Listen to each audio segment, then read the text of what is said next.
สบายดีหมู่เพื่อนทุกคนก่อนอื่นหมดขอเรียนมาอย่างอาจารย์โพคำพรหมวงศ์พวกเขานักศึกษาห้อง BM4/1 และ 4/2 จะขึ้นมารายงานบทรายงานวิชาผู้ประกอบการใหม่หรือว่า New Venture ในหัวข้อ Business Model Canvas หรือว่าแผนธุรกิจซึ่งแผนธุรกิจที่ว่าเขาจะเฮ็ดหรือว่านำเสนอในมื้อนี้แม่น Car Care Delivery กลุ่มข้าพเจ้าเองนั้นประกอบมีข้าพเจ้าเองนางเงินสมัยโมจงท่อนางสิญญาณหอนเท้าเวียงย่างนางปะกูจีมัวเท้าทรงเป่าจ้างเท้าบีจ้างทรงจูจ้างเพื่อให้ทุกคนสามารถเข้าใจแผนธุรกิจของพวกเขาให้ชัดเจนและง่ายขึ้นพวกเขาขอยกตัวอย่างปัญหาที่พวกเขาอยากจะเข้าไปแก้เพื่อให้ทุกคนได้เห็นภาพรวมซะก่อนและพวกเขาจะก้าวเข้าไปสู่การนำเสนอส่วนประกอบต่างๆของแผนธุรกิจ BMC ของธุรกิจพวกเขาตามการรายงานของกลุ่มสถิติแห่งชาติลาวแม่นพบว่าจำนวนอุบัติเหตุที่เกิดขึ้นอยู่ในสปป.ลาวปี 2014 มีจำนวน 1,577,840 คัน 2015 แม่น 1,713,144 คัน และ 2016 แม่นมีจำนวน 1,850,020 คันซึ่งสามารถแจ้งแยกประเภทได้ดังต่อไปนี้จำนวนพาหนะที่เสียหายเล็กน้อยจากอุบัติเหตุในปี 2016 เสียหายเล็กน้อยมี 4,502 คัน เสียหายพอสมควรมี 5,422 คันใช้กันบ่ได้เลยมีจำนวน 381 คัน และเราก็พบได้ว่าในปีต่อๆมาจำนวนอุบัติเหตุที่เกิดขึ้นก็เพิ่มขึ้นไปเรื่อยๆเพราะฉะนั้นพวกเขาจึงสามารถสรุปได้ว่านอกจากปัญหาอุบัติเหตุที่เกิดขึ้นในแต่ละปีแล้วยังมีปัญหาอีกหลายๆเช่นปัญหาเรื่องรถเปอยู่ในตัวเมืองหรือว่านอกตัวเมืองปัญหาที่นักท่องเที่ยวเข้ามาประเทศลาวแต่บ่ฮู้ว่าต้องไปแปลงอยู่บ่อนใดหากการเดินทางนั้นอยู่ไกลจากตัวเมืองและกลุ่มคนที่บ่มีเวลาในการแปลงรถของตัวเอง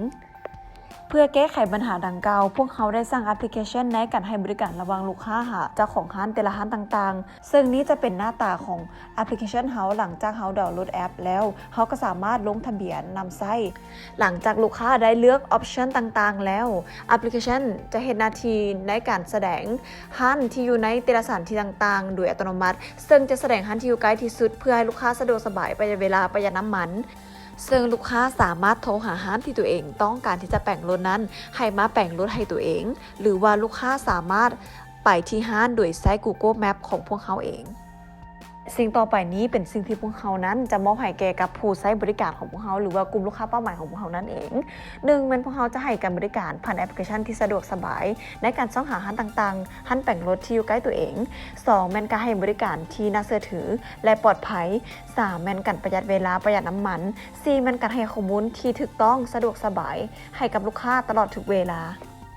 สำหรับคุณค่าที่พวกเขาจะมอบให้แก่กับบรรดาร้านแปลงรถไม่ว่าจะเป็นรถจักรหรือว่ารถใหญ่นั้นเป็นพวกเขาได้ให้โอกาสดีๆในการได้รับลูกค้าใหม่ๆหรือว่าส่งหาลูกค้าใหม่ๆได้อย่างสะดวกสบายและง่ายดายพร้อมยังเป็นการประหยัดเวลาในการรอทานลูกค้าให้มาแปลงรถในห้างของตัวเองอีกด้วยนอกจากนั้นยังเป็นการสร้างรายได้ดีๆให้กับแต่ละร้านอีกสำหรับช่องทางในการเข้าหาแอปพลิเคชันของพวกเขานั้นแม้ลูกค้าสามารถสอบถามโดยตรงได้ที่ call center ของพวกเขาหรือว่าเบิ่งตามป้ายโฆษณาต่างๆไม่ว่าจะเป็นทางโซเชียลมีเดียหรือว่า Facebook Fanpage ต่อไปนี้แม่นเฮาจะมาเว้าถึงการสร้างสื่อสัมพันธ์กับลูกค้าเพื่อให้พวกเขานั้นสามารถที่จะเฮ็ดให้ลูกค้านี้มีความจงรักภักดีต่อกันนำใช้กันบริการของพวกเขานั้นตลอดไปพวกเขาได้มีการจัดโปรโมชั่นหลากหลายสิ่งหลายอย่างให้ลูกค้ามีความรู้สึกดีใจในการได้ใช้บริการของพวกเขานอกจากจะใช้บริการที่ดีแล้วยังมีของตอบแทนและผลดีๆให้ลูกค้าอีกด้วยนอกจากนั้นพวกเขายังได้สร้างบัตรสำหรับผู้ที่เป็นเมมเบอร์หรือว่าเป็นสมาชิก VIP ของพวกเขาในการนำใช้อาจจะมีการลดราคาลดเปอร์เซ็นต์ในแต่ละครั้งการนำใช้บริการและพวกเขาจะมีการให้บริการหลังการใช้บริการเรื่อยๆเช่นการฟีดแบ็กข้อมูลหาลูกค้าในการนำใช้บริการในร้านใดร้านหนึ่งว่ามีการให้บริการที่ดีแล้วหรือบ่และการตั้งราคานี้มันถูกต้องและสมควรและเหมาะสมตามความเป็นจริงหรือยังทางนี้ก็แม่นเพื่อให้ลูกค้าและร้านแต่งรถต่างๆมีความเชื่อมั่นซึ่งกันและกันและสร้างสัมพันธ์นำกันเพื่อให้ธุรกิจนี้สามารถยืนยงตลอดไปสุดท้ายนั้นก็เป็นการให้บริการที่ปลอดภัยเพื่อเฮ็ดให้ลูกค้ามีความรู้สึกได้ว่าการนำใช้บริการของพวกเขานั้นแม้นมีความปลอดภัยให้บริการด้วยใจและความจงรักภักดี หลังจากพวกเขาได้ก้าวถึงกลุ่มลูกค้าเป้าหมายและการสร้างคุณค่าให้กับลูกค้าและร้านแต่งรถต่างๆหรือว่าจะเป็นการสร้างสัมพันธ์กับลูกค้าแล้ววันนี้เราจะมาเว้าถึงการสร้างรายได้ของพวกเขาเองว่าพวกเขาได้รายได้มาจากช่องทางไหนแน่และนี่ก็เป็น4ช่องทางหลักๆที่พวกเขาสามารถสร้างรายได้มาจากการเฮ็ดธุรกิจในครั้งนี้สำหรับรายรับหลักแม่นได้มาจากบุคคลที่ใช้แอปพลิเคชัน Car Care Delivery ของพวกเขาแม่นจะเก็บค่าบริการเป็นเดือนเป็นปีตามความเหมาะสมสำหรับบุคคลที่มีรถจักรที่ใช้แอปพลิเคชันของพวกเขาแม่นจะเก็บค่าบริการ 1,000 กีบต่อคันต่อเดือนเก็บค่าบริการเป็นปีแม่น 10,000 กีบต่อคันต่อปีส่วนบุคคลที่มีรถใหญ่ที่ใช้แอปพลิเคชันของพวกเขาแม่นจะเก็บ 5,000 กีบต่อคันต่อเดือนเก็บเป็นปีแม่น 50,000 กีบต่อคันต่อปีสำหรับผู้ที่เป็นพาร์ทเนอร์หรือว่าซ่อมแต่งที่เป็นลูกค้าของพวกเขานั้นแม่นจะเก็บค่าบริการแบบเดียวกันกับผู้ใช้แอปพลิเคชันของพวกเขาทั่วไปสำหรับร้านซ่อมแต่งรถจักรเก็บค่าบริการ 2,000 กีบต่อร้านต่อเดือนเก็บค่าบริการต่อปีแม่น 20,000 กีบและร้านแต่งรถใหญ่แม่นจะเก็บค่าบริการ 5,000 กีบต่อเดือนค่าบริการต่อปีแม่น 50,000 กีบช่องทางที่3แม่นเฮาจะได้มาจากการโฆษณาซึ่งการโฆษณานี้แม่นพวกเฮาจะเฮ็ดการตลาดให้กับแต่ละร้านค้าต่างๆบ่ว่าจะเป็นการอัปเดตข้อมูลใหม่ๆให้กับลูกค้าหรือว่าโปรโมชั่นต่างๆให้กับลูกค้าหรือการเฮ็ดให้ลูกค้าสามารถเข้าถึงร้านต่างๆรายได้ช่องทางสุดท้ายแม่นได้มาจากบรรดาร้านที่ออกไปแปลงรถหรือให้บริการแปลงรถอยู่นอกสถานที่ให้กับลูกค้าซึ่งการบริการดังกล่าวนี้แม่นพวกเขาจะหักค่าบริการน้อยกว่าการบริการตัวอื่นๆเนื่องจากว่าการออกไปแปลงรถอยู่นอกนั้นเป็นการที่เฮ็ดให้เจ้าของร้านนั้นเสียทางเวลาและน้ำมันถึงว่าพวกเขาเหล่านั้นจะได้ค่าตอบแทนจากลูกค้าแล้วก็ตามแต่พวกเขาจะหักค่าเปอร์เซ็นต์ให้น้อยกว่านั่นเพื่อเป็นการตอบแทนให้กับบรรดาร้านต่างๆที่เฮ็ดเวียกหนักต่อไปแม่นเฮาจะมาเว้าถึง key activities ของพวกเขานั่นเองซึ่งพวกเขาจะเฮ็ดหน้าที่หลักๆก็คือการให้บริการการออกไปแปลงรถอยู่นอกสถานที่2แม่นการให้ข้อมูลข่าวสารที่อัปเดตใหม่ๆให้กับลูกค้าตลอดทุกเวลาและ3แม่นการพัฒนาแอปพลิเคชันของพวกเขาให้ทันสมัยและสะดวกสบายในการนำใช้ของลูกค้า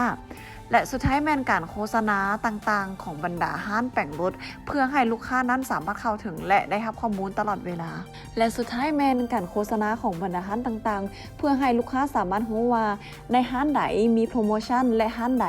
ที่อยู่ใกล้ตัวเองเพื่อให้ลูกค้าได้รับข้อมูลที่ละเอียดก่อนการนำใช้บริการในแต่ละครั้งสำหรับทรัพยากรสำคัญหลักๆของบริษัทเฮานั้นแม่นได้แก่ข้อมูลของ B2B และ B2C เนื่องจากว่า2ข้อมูลดังกล่าวนี้แม่นตัวข้อมูลหลักๆในการนำไปพัฒนาแอปพลิเคชันที่ใช้ในการวิเคราะห์คาดคะเนวางแผนการทุกอย่างในแผนธุรกิจของเขาให้ตอบสนองทั้งผู้ใช้และผู้สนองให้ดีที่สุดและตอบโจทย์ที่สุดต่อมากับแมน Developer หรือว่า Programmer ซึ่งเป็นผู้ที่ว่าสร้างแอปพลิเคชันของพวกเขาหรือพัฒนาแอปพลิเคชันของพวกเขาให้สะดวกสบายต่อการนำใช้บริการหรือการจองร้านแปลงรถต่างๆให้สะดวกสบายและง่ายขึ้นต่อมากับแมน Co-founder นั่นเอง Co-founder นี้ถือว่าเป็นทรัพยากรที่สำคัญที่สุดอันหนึ่งในแผนธุรกิจหรือว่าในการดำเนินธุรกิจเนื่องจากว่ามันแสดงให้เห็นถึงความสำเร็จของธุรกิจใดๆหากว่า Co-founder นั้นมีความตั้งใจมีความรับผิดชอบและมีความรู้ความสามารถและมีความทะเยอทะยานในการก้าวไปสู่เป้าหมายแล้วเป้าหมายดังกล่าวย่อมประสบความสำเร็จตามที่ผู้ก่อตั้งแต่ละคนได้ตั้งเป้าหมายเอาไว้สุดท้ายนั้นก็คือก้อนทุนในการใช้เข้าในการพัฒนาแอปพลิเคชันและค่าใช้จ่ายต่างๆในการดำเนินธุรกิจดังกล่าวตั้งแต่ต้นจนถึงสุดท้ายสำหรับคู่ร่วมธุรกิจของพวกเขานั้นแม่นประกอบมีดังนี้1แม่นบรรดาห้างแปลงรถมัวจะเป็นรถใหญ่หรือว่ารถน้อยต่างๆ2แม่นห้างขายอุปกรณ์เครื่องแปลงรถ3 BCL1 4รัฐบาล5ผู้ที่ให้ข้อมูลที่ถูกต้องและชัดเจนในสถานที่ต่างๆให้ชัดเจนและถูกต้องเพื่อสะดวกสบายในการเฮ็ดแอปพลิเคชันของพวกเขานั้นต่อไปจะเป็นบรรดากระทรวงอุตสาหกรรมการค้าต่างๆและสุดท้ายนั้นกับแมน LIBIC หรือว่า Libix หรือในภาษาลาวนั้นเขาเอิ้นว่าศูนย์หมุนเพาะธุรกิจสตาร์ทอัพในสป.ลาวนั่นเองต่อไปนี้แม่นเราจะมาเว้าถึง cost structure หรือค่าใช้จ่ายในการดำเนินแผนธุรกิจของพวกเขานั่นเองซึ่งค่าใช้จ่ายหลักๆของเขาก็ได้แก่1มันค่าใช้จ่ายเข้าในการเฮ็ดโฆษณาห้างต่างๆบ่ว่าจะเป็นห้างแปลงรถจักรหรือรถใหญ่ทางนี้มันเพื่อให้ลูกค้าสามารถเข้าถึงข้อมูลและหาสถานที่ของห้างนั้นๆได้ดีและง่ายสะดวกสบาย2มันค่าใช้จ่ายในการให้เงินเดือนให้กับลูกค้าในแต่ละเดือนและ3มันค่าใช้จ่ายเข้าในการพัฒนาแอปพลิเคชันของพวกเขาให้ปลอดภัย ยและเป็นที่น่าเชื่อถือของลูกค้าในการใช้ให้สะดวกสบายหลายขึ้นต่อไปแม่นการค่าใช้จ่ายในการบริหารจัดการและค่าใช้จ่ายในการบริหารต่างๆและทั้งหมดนี้ก็แม่นแผนธุรกิจ BMC ของพวกเขานั่นเองซึ่งพวกเขาหวังอย่างยิ่งว่าผ่านการนำเสนอบทรายงานของพวกเขานี้จะช่วยให้ผู้ที่ฟังและผู้ที่มีโอกาสได้เบิ่งวิดีโอของพวกเขานี้สามารถนำความรู้ประสบการณ์ต่างๆใน